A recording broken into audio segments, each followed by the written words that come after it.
Assalamualaikum warahmatullahi wabarakatuh. Lanjut terkait konflik kepentingan setelah APRA berhasil dibubarkan oleh pemerintah Indonesia, yang hal ini juga menjadi tantangan ya untuk TNI khususnya gitu. Karena waktu itu masih perjuangan fisik begitu, dan ternyata ada juga nih peristiwa yang lain, yaitu peristiwa Andi Aziz atau pemberontakan yang dilakukan oleh Andi Aziz. Nah, hal ini juga masih seputar terkait Republik Indonesia Serikat gitu.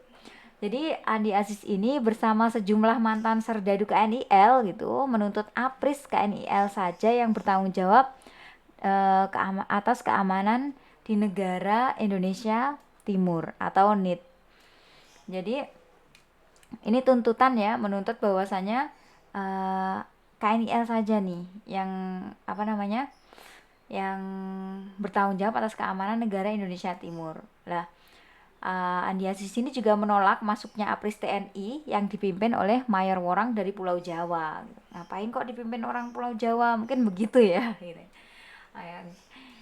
Nah, kemudian memulai gerakan separatisnya gitu, karena salah satu tujuannya juga ingin memerdekakan diri ya. Inginnya nggak ingin masuk Republik Indonesia Serikat, tapi tetap menjadi negara Indonesia Timur.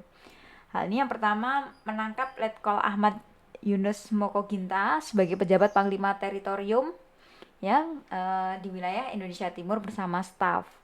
Nah, dengan cara itu Andi Aziz tetap mempertahankan negara boneka bikinan Van Mock, negara Indonesia Timur, setelah negara Pasundan dan Kalimantan Barat atau Pontianak tadi, Sultan Hamid II, dengan keterlibatannya dengan APRA yang telah dibubarkan. Ternyata ini menjadi inspirasi begitu.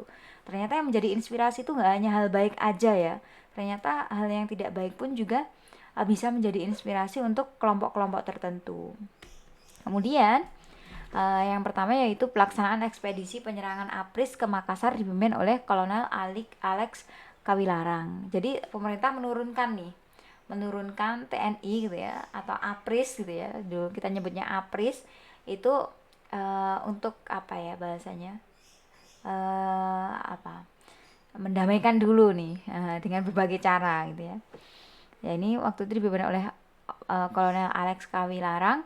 Kemudian hal ini itu didahului oleh pendaratan Batalion Worang yang mendarat di Jeneponto pada 18 April 1950.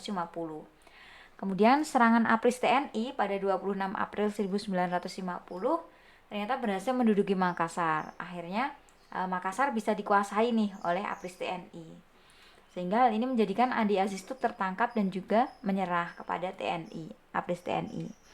Namun ternyata masih ada nih sisa serdadu KNIL itu ternyata masih melanjutkan perlawanan hingga bulan Agustus 1950. Nah, ternyata setelah Andi Aziz ditangkap pun sisa serdadu KNIL itu masih melanjutkan perlawanannya. Nah, kemudian pemberontakan Republik Maluku Selatan atau kita mengenal RMS. RMS itu salah satu tujuannya juga kurang lebih sama dengan Andi Aziz, yaitu ingin memisahkan diri dari Republik Indonesia Serikat dan menggantinya dengan negara sendiri. Jadi pengennya Maluku itu berdiri sendiri begitu. Kalau kita flashback ke kelas 11 VOC itu gitu ya, Maluku itu merupakan punya daya tarik rempah-rempah tersendiri gitu. Makanya semuanya Portugis, Belanda, Spanyol tuh semuanya berburu ingin menguasai Maluku begitu ya. Nah, ini dipimpin oleh mantan Jaksa Agung Negara Indonesia Timur, Dr. Sumokil ya. Jadi beliau yang memimpin Republik Maluku Serikat ini, yaitu tahun ini ya, waktunya itu April 1950. Hal ini ternyata juga didukung oleh mantan pasukan KNIL. Kemudian upaya penyelesaiannya yaitu mengutus Dr. Leimana ya untuk berunding. Namun untuk berunding dengan Sumokil, karena Dr. Leimana ini juga dari Maluku, kemudian juga beragama Protestan. Waktu itu beliau adalah Menteri Kesehatan di Kabinet Hatta. Ya. Namun gagal berunding gitu ya, gagal berunding hingga akhirnya kemudian pemerintah mengulir. Setelah jalur perundingan gagal, maka tindakan tegasnya pemerintah melakukan operasi militer di bawah pimpinan Kolonel Kawilarang lagi. Itu seputar Republik Maluku Serikat. Nah, jadi kelebihan serdadu KNIL RMS itu mereka punya kualifikasi sebagai pasukan komando. Hal ini menginspirasi tentara negara Indonesia gitu ya. kita mengenal istilah Kopassus gitu ya. Jadi sejak adanya konflik kepentingan, salah satunya yaitu RMS ini menginspirasi Indonesia untuk punya satuan komando khusus begitu, atau kita kenal Kopassus itu. Nah, peristiwa perebutan Pulau Ambon oleh TNI hingga menyebabkan pertempuran dahsyat gitu ya. Jadi masih berjuang lagi nih gitu ya. Akhirnya pemberontakan ini berhasil ditumpas, namun TNI kehilangan Komandan Letkol Slamet Riyadi dan Letnan Kolonel Sudiarto yang gugur tertembak. Jadi dari tadi terkait APRA, kemudian terkait Andi Aziz, dan juga ini terkait RMS.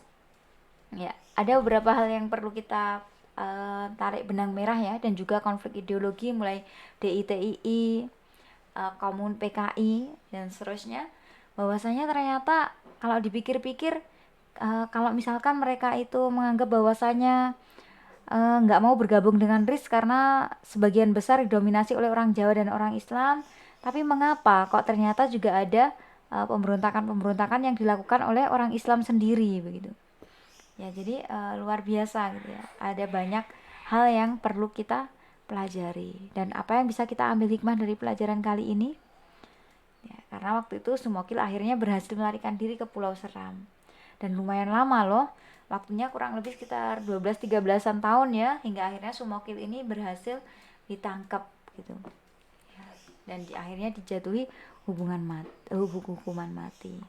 Insya Allah itu semoga bermanfaat. Wassalamualaikum warahmatullahi wabarakatuh.